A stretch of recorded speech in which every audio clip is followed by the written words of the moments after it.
Shalom, शालोम, शालोम। प्रभु यीशु मसीह नासरी के नाम में नहूम। आज हम एक विशेष वो सच्चाई जो परमेश्वर ने निर्धारित करी है अपने धर्म और न्याय में, तो तीसरे अध्याय में ये बात पाते हैं हम। वैसे नहूम का अर्थ होता है सांत्वना, सांत्वना देना या आराम। ये आत्मिक आराम और सांत्वना जो हम समझने जा रहे हैं।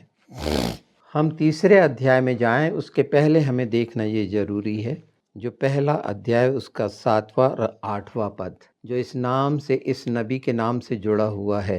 यहोवा भला है, संकट के दिन में वह दृढ़ गढ़ ठहरता है और अपने शरणागतों की सुधि रखता है, परंतु वह उमड़ती हुई धारा से उसके स्थान का अंत कर देगा और अपने शत्रुओं को खदेड़ कर अंधकार में भगा देगा। निश्चित शत्रु अंधकार का है और अंधकार में ही जाना है, मतलब वो आग की झील। पर हमें वो सांत्वना दे रहा आराम कि तुम चिंता मत करो। किसका ये हर्ष होना है? वो जो अपनी अपनी धाराएं बना रखें। तो अगर हम 3 से 4 का देखें अध्याय, तीसरा अध्याय 4था पद, तो यहाँ जो कहा गया है शुरुआत, यह सब उस अति सुंदर वेश्या। पहली चीज, ये सब कुछ जो हम सुनने जा रहे हैं वो अति सुंदर वेश्या। जब बाइबल में अति शब्द आ गया है, मतलब ये विशेष चिन्ह है, अति सुंदर वेश्या और निपुण टोनहीन के छिनाले की बहुतायत के कारण हुआ। ये सब कुछ जो हुआ है या जो हो रहा है, जो छिनाले के द्वारा जाति जाति के लोगों को और टोने के द्वारा कुल कुल के लोगों को बेच डालती है, स्पष्ट देखने को मिल रहा है। और ये जुड़ा हुआ पूरा शैतानियत और अंधकार से है। जहाँ जहाँ पर ये कुकर्म, ये अधर्म और इस तरह के कार्य होते हैं, जादू, मंत्र, टोना, टुटका, ये सारी चीज़ें जो बाबा सिद्धि, ओजा सिद्धि, ये किन देशों में पाई जाती है? कौन लोग ये जो गंडा, ताबीज, धागे और नाना प्रकार की जो चीज़ें इस्तेमाल करते हैं, ये वो अति सुंदर वेश्या के द्वारा है। यानी अति सुंदर वेश्या जो मनुष्य को आकर्षित करती है, वो सब इच्छाओं के कारण जो मनुष्य ने अपने लिए तैयार किए, स्वयं के लिए, वो ऐसी, बिल्कुल ऐसी अति सुंदर वेश्या को चाहेगा। और उसके काम हैं, बहुत स्पष्ट बताए गए हैं ये काम। इनको जब हम आगे जानते जाएंगे। वैसे अगर इसकी व्याख्या करें, टोने, जादू टोने को ऑकल्ट जो कहा जाता है, और भी पता नहीं कितने नाम होंगे, पर यहाँ पर जो दिखाया जा रहा है, नीनवे के बारे में जब बोला जा रहा है, पर जब नीनवे के बारे में बोला जा रहा है तो उसका अर्थ असीरिया से है। नीनवे का आपने एक बार सुना कि वहाँ के लोगों ने एक बार पूरा पश्चाताप किया था। असीरियन, बाबुल का क्षेत्र। तो ये इस पूरी बात का अर्थ क्या निकलता है? एक अति सुंदर वेश्या है। किस बात को दिखा रही है? वो जो एक मनुष्य को संसार में पाए जाने वाले तमाम आकर्षण के तरफ इन प्रकारन कोई भी कार्य जिसमें ज्यादातर उपयोग इन्हीं बातों का होता है, मंत्र और सारी चीजों का। हिब्रू में वैसे इसे कशाफिम कहा गया है। ऐसी गुप्त चीजें या जो मोहक युक्तियों का इस्तेमाल करते हैं। ये शब्द ही अपने आप में मोहक युक्ति। पहला काम क्या है? अपनी गुप्त चालें। दूसरा प्रभाव क्षेत्र। तीसरा मोहक युक्ति।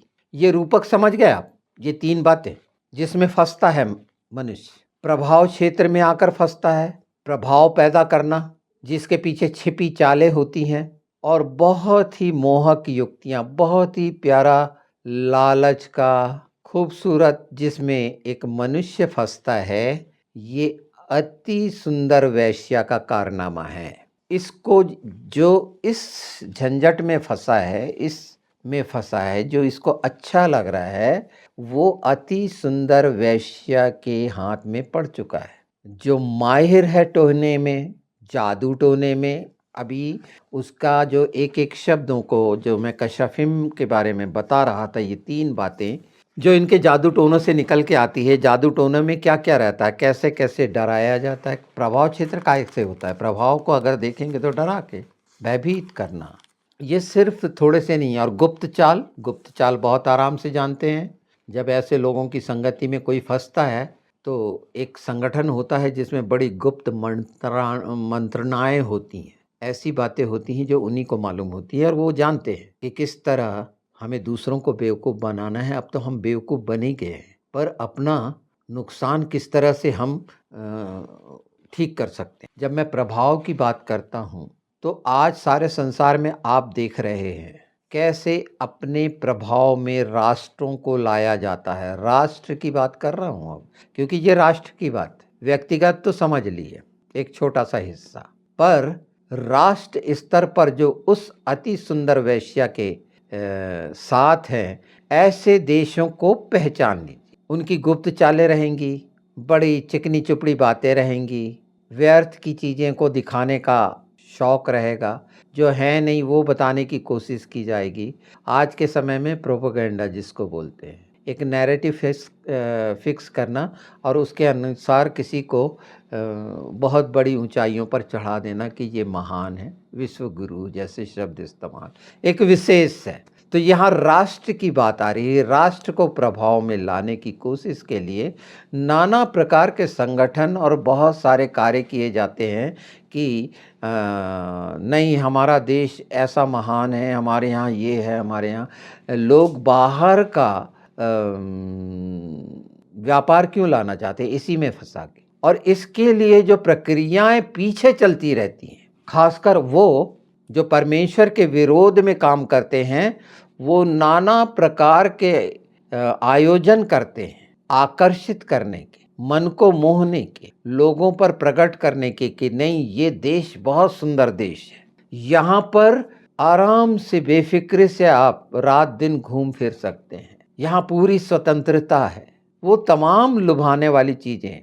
ऐसा देश एक अति सुंदर वेश्या के जाल में फंसा हुआ दूसरों को फंसाने की कोशिश करता है और देश पे एक प्रभाव बनाने की कोशिश करता है। और वो इसलिए रहता है, ये प्रभाव अपने प्रभाव में लाने के लिए एक राजनीतिक प्रभाव होता है और एक जो जिसे हम स्टेट क्राफ्ट बोलते हैं से जोड़ता है। एक तरह से जादू की तरह आप देखते हैं कई ऐसे प्रस्ताव में बहुत जल्दी सैंक्शन होते हैं या वो मान लिए जाते हैं या ये एक दूसरे, तो ये वही है एक दूसरे का फ़ायदा करना। ये राष्ट्र के फ़ायदे की बात नहीं होती, ये एक दूसरे के लाभ के लिए होता है। पर आगे बढ़ें तो हम देखें, इस बात को समझ जाएं, यहाँ जो परमेश्वर दिखा रहे हैं जो 3:8 में लिखा हुआ है, क्या तू अमोन नगरी से बढ़कर है जो नहरों के बीच बसी थी और उसके चारों ओर जल था और महानद उसके लिए किला और शहरपना का काम देता था। क्या तू उससे बढ़कर है? ये ओमान कौन है? वैसे ये हिब्रू में देखे तो नोआमान है लिखा हुआ, पर ये ओमान कौन सा है? ये प्राचीन नगर जिसे थिब्स कहा गया है, ये साधारण है? ये थिब्स बिल्कुल भी नहीं। ये मिस्र का वो नगर है। नीनवे को बताया जा रहा है, असीरियन को बताया जा रहा है। जी, इसका अर्थ ये नहीं है कि नीनवे कोई ऐसे ही देश था। नीनवे बहुत शक्तिशाली साम्राज्यिक शक्ति थी, लेकिन परमेश्वर उसे याद दिला रहे हैं जो 3:8 में हमने पढ़े कि इसी तरह से थिब्स भी वो ओमान सोचता था और कैसे तुम्हारे द्वारा गिरा। असीरिया ही ने उसे याद दिला रहे, नीनवे मतलब असीरिया, तुम ही ने गिराया था वैस को, मिस्र को, और उसी तरह तुम भी गिरोगे। जब हमने 3-4 देखा तो 5 हमें जान लेना है, जहाँ परमेश्वर बोल रहा देख मैं तेरे विरुद्ध हूँ। स्पष्ट सेनाओं के यहोवा की यह वाणी है नीनवे के विषय में। और ये वही नीनवे बाबुल है जो हम प्रकाशित वाक्य 18-23 में देखते हैं, तेरे जादू टोने से सब जातियां बहकाई गईं। ये वो स्वभाव राष्ट्रों को बहकाना। यशायाह 47:12 देखते हैं। यशायाह 47:12, अपने तंत्र मंत्र और बहुत से टोनों को जिनका तूने बाल्यावस्था ही से अभ्यास किया है उपयोग में ला। संभव है कि तू उसके लाभ उठा सके या उसके बल से स्थिर रह सके। तू तो युक्ति करते करते थक गई है। ये नीनवे के ही बाबुल की ही बात हो रही है और इसी बात के लिए परमेश्वर ने न्याय की घोषणा की।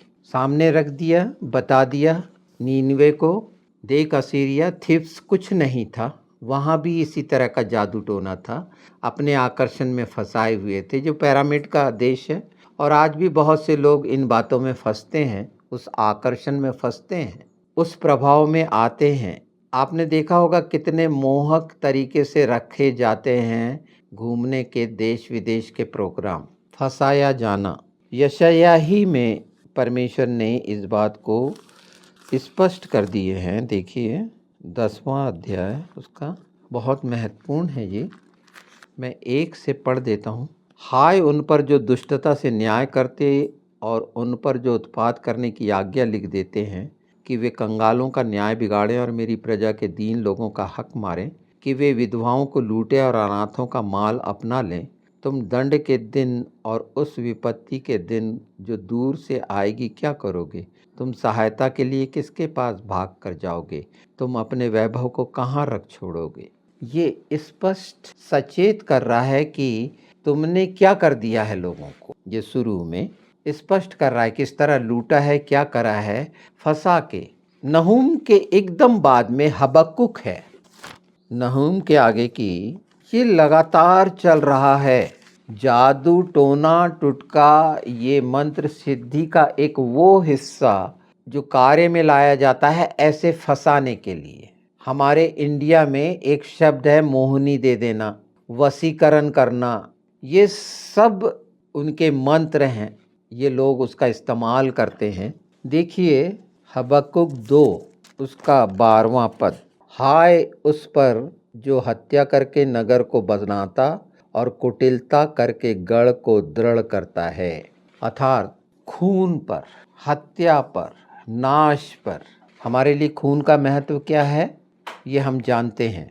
और यही नीनवे बहुत सामर्थी, पर परमेश्वर की सामर्थ से हम इसे नहीं जोड़ सकते। इनकी सामर्थ पर परमेश्वर का न्याय आता है। परमेश्वर को सामर्थ दिखाने की जरूरत नहीं है, सामर्थ यही दिखा रहे हैं। और जो अति सुंदर वेश्या या उसका छिनाले का काम कौन कौन से हैं, बहकाना भरमाना, ये जान रहे हैं। और इन्हीं के द्वारा ऐसे लोग नाश किए जा रहे हैं और ये स्वयं भी नाश हो जाएंगे। नीनवे के लिए यही बात परमेश्वर ने कही है। जब हम 3:1 में हैं, नहूम लिखा, हाय उस खूनी नगरी पर, वह सब की सब छल से भरी और लूट से भरी हुई है। ये सारे शब्द आप जानिए। ये अति सुंदर जो वेश्या है वो क्या करवाती है, वो पूरा देश क्या करता है, जो इनका शिकार है, यानी शैतान का शिकार है, उन युक्तियों का, मोहक युक्तियों का, कि इसमें हम फंसाकर मूर्ख बनाएंगे। ये शैतानी काम एक राष्ट्र कूटनीति में क्या क्या किया जाता है। 4 जो हमने पढ़ा उसके एक हिस्से को, छोटे से हिस्से को अभी हमने उस अति सुंदर वेश्या और उसके छिनाले को जाना। और उसमें अगर आप ध्यान देंगे तो कुल और कुलों की बात करा गया है। कुल के कुल यानी सब, और जातियां को अपने प्रभाव में लाना। अपने प्रभाव में लाने का अर्थ ये है कि उसको बेचना। अगर अनुवाद में देखेंगे हम, ये जो हिंदी है, हिब्रू है और ग्रीक है, तो प्रभाव में लाना मतलब बेचना, अपने प्रभाव में लेके आ जाना मतलब उसको बेच देना। कोई किसी के प्रभाव में आया मतलब वो बिक गया। और जो अति सुंदर वैश्य के प्रभाव में आया है तो वो कहाँ बिकेगा? खूनी नगरियों में, क्योंकि वो कार्य ही ऐसा होगा। जो जादू टोने का कितना गहरा भेद है ये मात्र मंत्र तंत्र नहीं है। इसके पीछे वो गुप्त चाल की जो हम बात कर रहे हैं, वो मोहक युक्तियों की जो बात कर रहे हैं, प्रभाव में कैसे लाते हैं, और जो आते हैं वो बिक गए, उनका अस्तित्व खत्म, उनकी मर्जी खत्म, वो अधीनता में चले गए, गुलामी में जा चुके। अगर इसे ध्यान से देखेंगे कि अपने प्रभाव में लाती है तो वो बेचती है, अपना गुलाम बनाती है या बहकाती है। इस तरह के लोग जो बहक गए हैं, शैतान का काम ही है बहकाना। बहकाने का अर्थ आज तक आपने बहकाना ही सुना, उसका अर्थ है बिक जाना। वो व्यक्ति बिक चुका, उसको उस शैतान ने अपने मोहक जाल में फंसाकर, क्योंकि वो अति सुंदर है इसलिए वो आकर्षण, जैसे शारीरिक सुंदरता के आकर्षण में कैसा फंसता है मनुष्य, ऐसे ही ऐसी कई चीजें हैं इस संसार में जो कीमती है, आकर्षक हैं, उनमें वो फंसता है और उसके लिए उपाय किया जाता है। और वो उपाय इन लोगों का जो होता है, वो पा तो लेता है वो चीजें, पर वो बिक चुका होता है, उसका जीवन समाप्त हो चुका होता है, वो शैतान का हो चुका होता है, वो अपना रहा ही नहीं होता। तो इतना साधारण जो हम समझते हैं, 3-4 जो पढ़ लिए, तो ये जाति जाति और कुलों को भी अपने प्रभाव में लाती है। तो प्रभाव में आने का अर्थ जानना जरूरी था। 3 में जो हम देख रहे हैं, अति सुंदर का वैश्या का छिनालापन देख रहे हैं, तो सिर्फ शक्तिशाली रूप दिख रहा है क्या नीनवे का? निश्चित वो शक्तिशाली, परमेश्वर बोल रहा है, वो सामर्थी है। तूने पहले भी, क्योंकि वो असीरिया देश है, बाबुल है, तूने इसके पहले एक साम्राज्य को नाश किया है, मिस्र साम्राज्य। हमने जो देखा थिप्स, वो नो ओमान, ओमान जो लिखा हुआ है, आमोन, मिस्र नाश हुआ ना, वो भी तो जादू टोने की नगरी थी ना, वहाँ जादूगर थे ना तमाम, जो 10 विपत्तियाँ आई थी, ये सब मूर्ति पूजक, जादू की नगरी। और जहाँ मूर्ति पूजा है वहाँ तंत्र मंत्र जादू टोना है ही। और उसका जो नींव है वो आप जान रहे हैं कि अपने प्रभाव में कैसे लाते हैं, और वो व्यक्ति को अपने प्रभाव में लाकर शैतान को बेच देते हैं, दुष्ट आत्माओं को बेच देते हैं, दुष्ट आत्माओं की अधीनता में ये चले जाते हैं और उसके हो जाते हैं। इसलिए ये बहरे, अंधे होते हैं, ये जो अंधभक्त की श्रेणी में आ जाते हैं। आज के वर्तमान में बहुत आराम से आप समझ सकते हैं कि कौन कौन से देश में कैसे कैसे अंधभक्त पाए जाते हैं। तो ये अति सुंदर वैश्या का काम है, जहाँ पर जादू टोना, मूर्ति पूजा, टोना टुटका, ये सब कुछ चलता है। ये प्रभाव में लाने के लिए रहता है। बड़ा मोहक प्रस्ताव सामने रखा जाता है जिसमें आदमी फिसल के गिरता है और ये उनकी गुप्त चालों का शिकार बनता है। ये सिर्फ एक देश की बात नहीं है, कुल की बात है। एक पूरा कुल, एक पूरी जाति, और जब पूरा कुल और कुल जितने हैं और पूरी जाति बिकती है तो वो राष्ट्र भी बिक जाता है। और यही हुआ, नीनवे को बचाने का एक बार उपाय हुआ, योना का आपने जाने, और योना बचाया गया जब परमेश्वर के सामने अति नम्र और दीन। तो ये जो हमने चौथा पद देखा है, नीनवे शक्तिशाली नगर था, तो वहाँ हिंसा होना स्वाभाविक बात है, वहाँ झूठ होना स्वाभाविक बात है, वहाँ लूट भी होना स्वाभाविक बात है, बहकाया जाना भी बहुत स्वाभाविक बात है। तो ये जातियों को अपने प्रभाव में लाने वाली व्यवस्था बता रहा हूँ मैं, जहाँ झूठ मिलेगा, छल मिलेगा, लूट मिलेगा, बहकाना मिलेगा, नाना प्रकार के सपने दिखाएंगे, नाना प्रकार के प्रलोभन दिखाएंगे, बड़े मोहक तरीके से सरलता से कैसे आगे जाना। तो वो अपने प्रभाव में जैसे ही व्यक्ति को लाते हैं, ऐसे जो इन कामों से जुड़े हुए हैं, ये विच क्राफ्ट वगैरह से जुड़े हुए हैं, जादू टोनों से जुड़े हुए हैं, वो भविष्य देखने वाले पत्तों से जुड़े हुए हैं, और नाना प्रकार की चीज़ और ग्रह नक्षत्र के चक्करों में पड़े हुए हैं और उस पर आधारित होते हैं, उससे प्रभावित होते हैं, ये बिक चुके होते हैं। ये उस दुष्ट आत्मा के साथ हो जाते हैं, इन्हें पता ही नहीं चलता ये किस अधिकार में चल रहे हैं, इसीलिए उसको वो सच मानते रहते हैं। जिसे हमने एक साधारण सा पढ़ के किया, ये शैतान की वो योजनाओं को आप जान रहे हैं। अभी हमने पहले पद के ये हिस्से को जाना, क्योंकि नहूम को हमको देखना है, तो 18 और 19 में भी चले चलें। हे असूर के राजा, हे ठहराए हुए चरवाहे ऊँघते हैं, तेरे ठहराए हुए चरवाहे ऊँघते हैं, तो तेरे सूरवीर भारी नींद में पड़ गए। तेरी प्रजा पहाड़ों पर तितर बितर हो गई है और कोई उसको फिर इकट्ठा नहीं करता। तेरा घाव न भर सकेगा, तेरा रोग असाध्य है।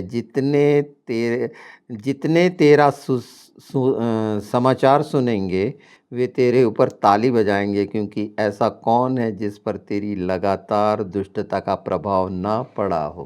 किस पर प्रभाव पड़ा है इसकी? दुष्टता का प्रभाव हमने जान लिया कि जो उस प्रभाव में आए वो बिक गए, और उन्हें पता भी नहीं चला कि वो कैसे बिक गए।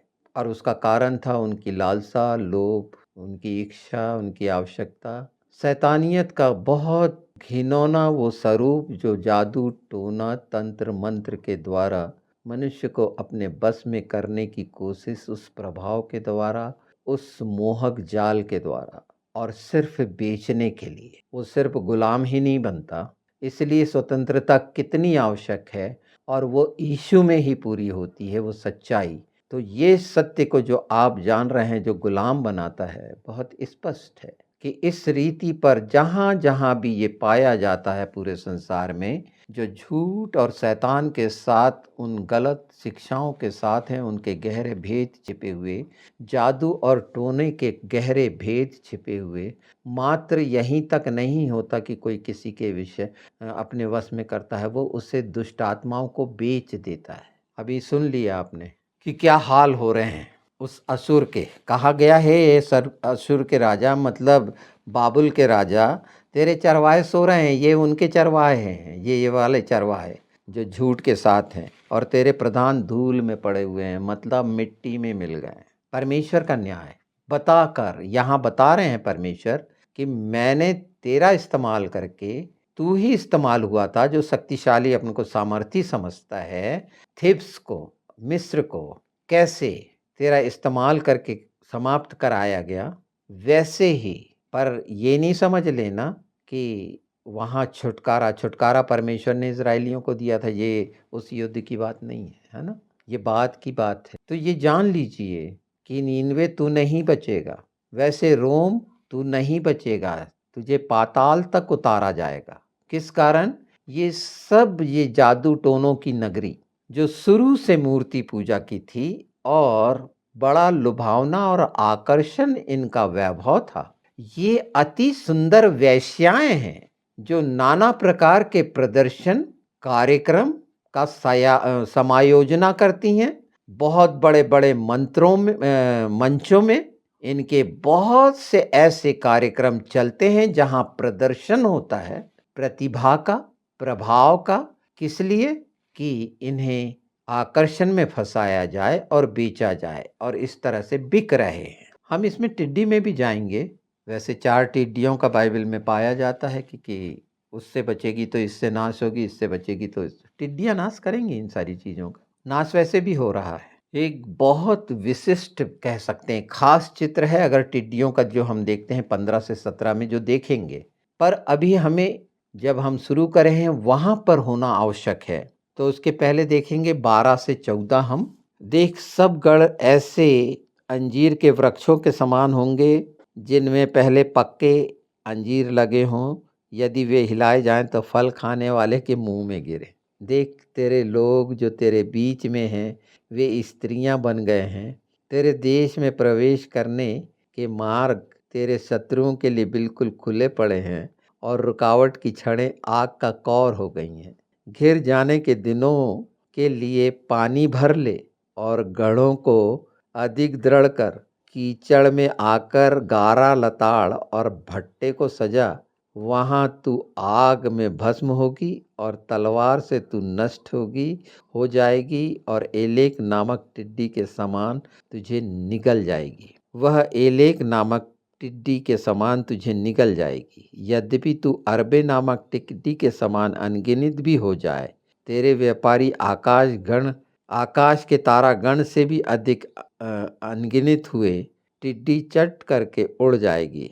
तेरे मुकुटधारी लोग टिड्डियों के समान, और तेरे सेनापति टिड्डियों के दलों के सरीके ठहरेंगे, जो जाड़े के दिन में पहाड़ों में टिकते हैं, परंतु जब सूर्य दिखाई देता है तब भाग जाते हैं, और कोई नहीं जानता कि वे कहाँ गए। ये ऐसे हैं जिनका कोई अस्तित्व नहीं है, जो समाप्ति पर हैं, समाप्त होना है, जिसने फंसाया है इस संसार में शरीर के द्वारा लालसा और अभिलाषा।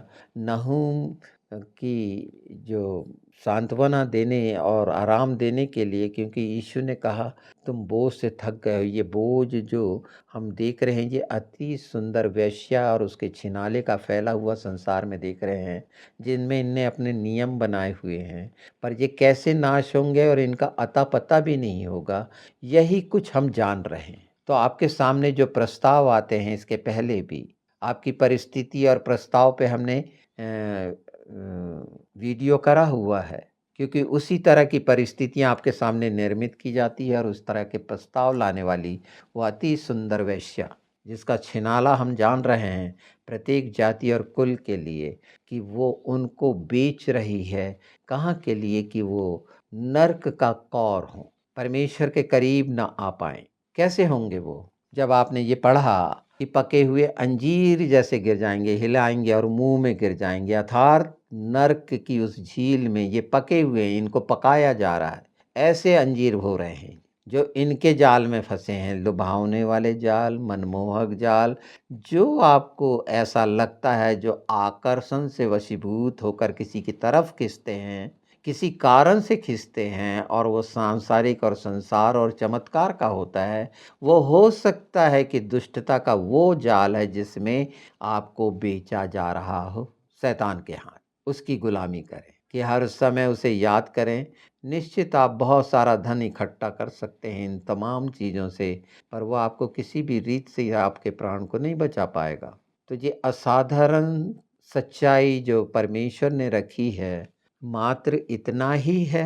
धीरे धीरे जब इनकी गंभीरता को और भी स्पष्ट जानेंगे, तो पूरे जादू टोना और टोनहीन और मंत्र तंत्र का पूरा स्वरूप जो नाश के लिए रखा गया है, नर्क में डालने के लिए शैतान ने बहकाया है, भरमाया है, जो बेचने से रिलेटेड है, काशाफी ऐसा व्यापार, और इसमें देश विदेश ऐसी चीज़ों में आप देखते हैं कोई छोटे मोटे कार्यक्रम होते हैं तो वहाँ पर कुछ ना कुछ ऐसा आयोजन होता है, जीतने हारने के लिए आयोजन करे जाते हैं, और उसमें इस तरह के आह्वान होते हैं जहाँ पर वो सब जो मर गए हैं उनका आह्वान करते हैं। उनके लिए वो ईश्वर हैं, उनकी आस्था का विषय है। पर अंधविश्वास का वो गहरा भेद आप जान रहे हैं कि अंधविश्वास होता क्या है, कौन अंधा कर देता है और बहरा कर देता है, कितना भयानक है उनको नया होना, कितना कठिन है। अगर हम मिस्र साम्राज्य को देखें तो कितना घमंड था वो नील नदी पे, कभी सूखी नहीं, 7 साल का अकाल पड़ा था। यहाँ मैं नदी की शक्ति का क्यों बता रहा हूँ? नील को, नील देवता मानते थे ये, नील नदी जहाँ पर लाखों बच्चों को डाल दिया गया, उनके खून के कारण वो लाल हुई थी, यहूदियों को बच्चों को डाला गया था मिस्र में। उसी तरह अगर आप देखेंगे तो बाबुल की वो नीनवे की टाइग्रस नदी, ये 4 नदियाँ जो अदन से निकली थी उसमें से एक का नाम ये आया है। ये परमेश्वर ने क्यों रखा ये? और ये नदियों का नाम ये शक्ति का वो हिस्सा दिखाती हैं कि परमेश्वर ने ये नदियाँ दी, लोगों ने उसके क्या क्या नाम बना के क्या क्या कर दिया। ये जो अति सुंदर वेश्या के उस छिनाले में पड़े हुए हैं, वो बहुत सारी उपमा देकर बहुत से लुभावने वाले किंवदंतियाँ सामने रख सकते हैं, और वो आपने सुना भी होगा।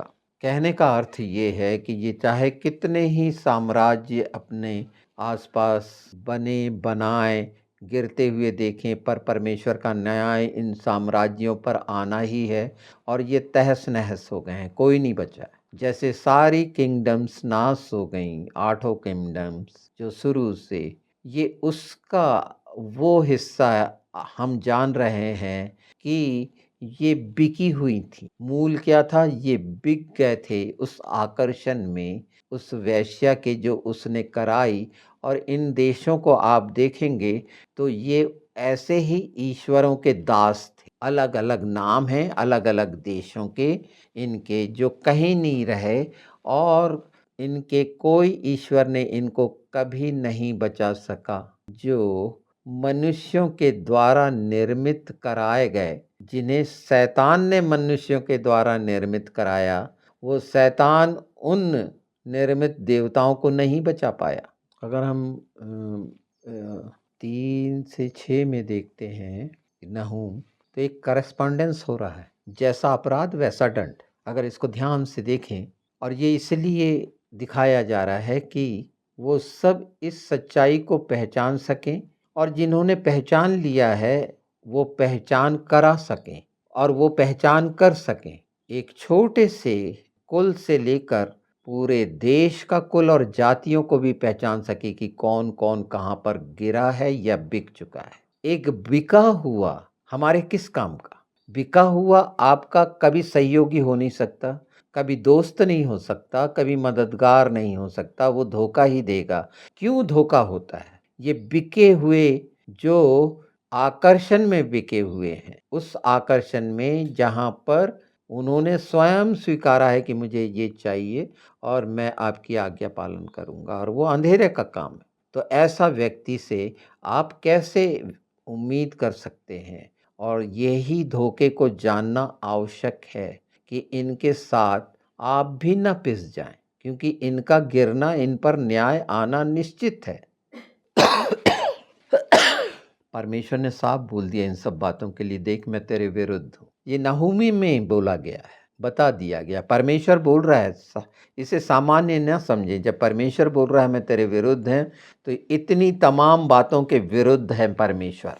तो आज ये जान लीजिए कि ये इसलिए है कि अधीनता में कैसे लाया जाता है, नियंत्रण में क्यों लिया जाता है, और जब हो जाता है तो ये मान के चलिए कि इसका अर्थ होता है बिकना। इसको थोड़ा सा और आगे बढ़े हम और शांत होकर समझे कि हिब्रू में इसे मकार कहा गया है। मकार, मीम, कफ और रैश, बेचना, अर्थात स्वतंत्रता छीनकर, राष्ट्रों की स्वतंत्रता छीनकर। जैसे नेशन, राष्ट्र होता है लोगों की, कुलों की, जातियों की स्वतंत्रता छीनकर। क्यों छीनी जाती है? कि हम अधीनता में ले लें, हमारे अधीन रहें, हमारे गुलाम रहें, और फिर हम जैसा चाहें वो वैसा करें, और वो करते हैं। तो ये तीन बातें हैं जो जाल में फंसाते हैं। शैतान का जाल है ये प्रभाव में लाना, मोहक प्रस्ताव रखना, अपनी गुप्त चाल जो होती है, अपने टॉप सीक्रेट उसके सामने रखना, जो सिर्फ बहकावा है कि लोग को लगे कि देखो ये मुझ पर कितना विश्वास करता है। ऐसे लोगों को जानना समझना जरूरी है कि ये अपनी आधीनता और नियंत्रण में लाने के लिए, जैसे एक मछली के लिए चारा डाला जाता है, तो ये जो गुप्त चाल है, ये गुप्त जाल है, जो बताया जाता है साफ साफ प्रभाव में लाने के लिए। और इसकी मोहकता दिखाई जाती है कि ऐसी गुप्त जानकारी आपको मिल रही है और आप प्रभावित होते हैं, कहीं भी प्रभावित हो जाते हैं कि ये बहुत सीक्रेट है, इसे ध्यान में रखना। मंत्रों के लिए ऐसे ही बोलते हैं ना, ये किसी को नहीं मालूम है, आप ही को बता रहे हैं। और जब काम नहीं करता तो उसी को बोल देते हैं ये वो हो चुका है, ये ख़त्म हो चुका है, उन्हीं की भाषा में वो लोग जाने। नहीं, अब इसका कोई अर्थ नहीं है। ये आजकल तो बीज मंत्र का अर्थ है। ये वही लोग हैं। और क्या हाल हो रहा है ऐसे देशों का जो इस बात पर निर्भर होकर आगे बढ़े हैं, जो जिनकी नींव ही वेश्याओं पर स्थिर है, छिनाली पर स्थिर है, और सिर्फ नियंत्रण में लेने की इच्छा है अपनी शक्ति के द्वारा, जो लिए भी गए। हमारे सामने दो उदाहरण नीनवे के द्वारा, नहूम के द्वारा आ गए। एक बाबुल जो असीरिया है, और एक मिस्र जो थिप्स है, जहाँ आमोन के बारे में हमने जाना। तो ये जान लीजिए बाइबल में कहा गया है दो स्वामी की सेवा आप नहीं कर सकते। एक अति सुंदर वेश्या जिसका छिनाला है, वो उसकी स्वामी है, जिसका काम है प्रभाव में लाना और फिर उसको परमेश्वर के न्याय के सामने ला देना, जहाँ नाश है। सिर्फ बहकाने जैसे साधारण शब्द पूरी इस सच्चाई को व्यक्त नहीं कर पाते, बहुत कठिन है ये। पर परमेश्वर ने निश्चित दिखा दिया है, राष्ट्रों को सामने रखकर दिखा दिया है, एक व्यक्ति को दिखा दिया है, एक परिवार को दिखा दिया है, एक कुल को दिखा दिया है, एक जाति को दिखा दिया है। और साफ साफ कुल के कुल, सभी तरह के कुल, सभी तरह की जाति, कोई भी नहीं छूटा है। बचे सिर्फ वही हैं जो यीशु में नई सृष्टि हुए हैं, और उन्हें ये जानना जरूरी है कि इनके गहरे अर्थ क्या होते हैं, क्या है उसकी योजना अति सुंदर वेश्या की, जो स्वामिनी है इन सारी चीज़ों की। स्वामी है वो अति सुंदर है, ज्योतिर्मय स्वर्गदूत, वो लूसीफर, वो बहुत खूबसूरत है, और वो अपनी खूबसूरती का आपने देख ही ली है प्रभु की सामने कैसा प्रकट हुआ और कैसे अपनी खूबसूरती को दिखा रहा था कि उसके पास क्या-क्या है, अगर तुम उसको स्वीकार कर लो। जी, हर रीति से हर जगह पर आदि से ये सच्चाई रखी गई है जिसे आज हमें जानना ज़रूरी है कि वो जो सांत्वना नहीं पाए हैं, समझने नहीं पाए हैं, नहूम की किताब जैसे नाम परमेश्वर ने अपने नबियों के रखे हैं, उन किताबों में उस बात के गहरे रहस्य जो आदि से जुड़े हुए हैं, उन्हें जान सकें। तो ऐसे पेड़ के अंजीर नहीं बनना है पके हुए कि जब वो उसको हिलाया जाए तो सीधे खाने वाले के मुंह में गिरे। खाने वाला मतलब वो दुष्ट के मुंह में, अर्थात उस नर्क के मुंह में। आपने ध्यान दिया होगा, आपने दिया था ध्यान। 5वें में परमेश्वर ने स्पष्ट कर दिए सेनाओं के यहोवा की यह वाणी है, मैं तेरे विरुद्ध हूँ और तेरे वस्त्र को उठाकर तुझे जाति जाति के सामने नंगी और राज्य के सामने नीचा दिखाऊंगा। मैं तुझ पर घिनौनी वस्तुएं फेंक कर तुझे तुच्छ कर दूंगा और सब से तेरी हंसी करवाऊंगा। जितने तुझे देखेंगे सब तेरे पास से भागकर कहेंगे, नीनवे नष्ट हो गई, कौन उसके कारण विलाप करे, हम उसके लिए शांति देने वाला कहाँ से ढूंढ कर ले आएं। कितनी बड़ी बात, ये सब कुछ इनका हो रहा है हर जगह। नीनवे हमारे सामने हैं और हर वो देश इसी तरह से नंगा हो रहा है। इनको सांत्वना देने वाला कोई नहीं, क्योंकि ये हत्या की नगरी है। कौन सी? आत्मा की हत्या। देखिए नहूम 3:3, सवार चढ़ाई करते, तलवार और भाले बिजली के समान चमकते हैं, मारे हुओं की बहुतायत और शवों का बड़ा ढेर है, मुर्दों की कुछ गिनती नहीं, लोग मुर्दों से ठोकर खा खा कर चलते हैं। मुर्दों का ढेर, वहां मुर्दों का ढेर लगा हुआ है, बिके हुओं का, ठोकर खा खा कर चल रहे हैं। कितनी लाशें, कितनी हत्याएं। साधारण तरीके से भी देखें, इतनी लाशें, इतनी हत्या, इतने नाश हो चुके। मुर्दों से टकरा टकरा कर चलने का अर्थ कभी गहराई से जानने की कोशिश करे क्या? ऐसी नौबत, अर्थात मुर्दों के साथ रहने वाले, बिकने वाले मुर्दे हैं। बाइबल में कहा गया 5, सोने वाले मुर्दों में से जी उठ, जाग। यही कुछ है इस सच्चाई का और इसमें छिपा हुआ इतना काफी है। निश्चित समय इन चीजों में बहुत लगता है, पर ये काफी है। आने वाले समय में आपको सतर्क करेगा कि नहूम की किताब पर आप दृष्टि करेंगे, वो इसलिए कि वह अति सुंदर, सबसे अति मतलब संसार की सबसे सुंदर स्वामिनी। तो उसका काम भी उस स्तर पर, राष्ट्रों के स्तर पर इन्हें पहचाने जाने। आत्मा कलीसिया से यही कह रहा है जो प्रकाशित वाक्य में कहा गया है और जो आज आपने सुना कि वो सुंदर नगरियां कौन कौन सी होती हैं और वहाँ क्या है, परमेश्वर क्या करने जा रहा है, ये हम जान पहचान लें, क्योंकि नर्क हमारे लिए नहीं बना है। ये हमेशा याद रखें। शलोम शलोम।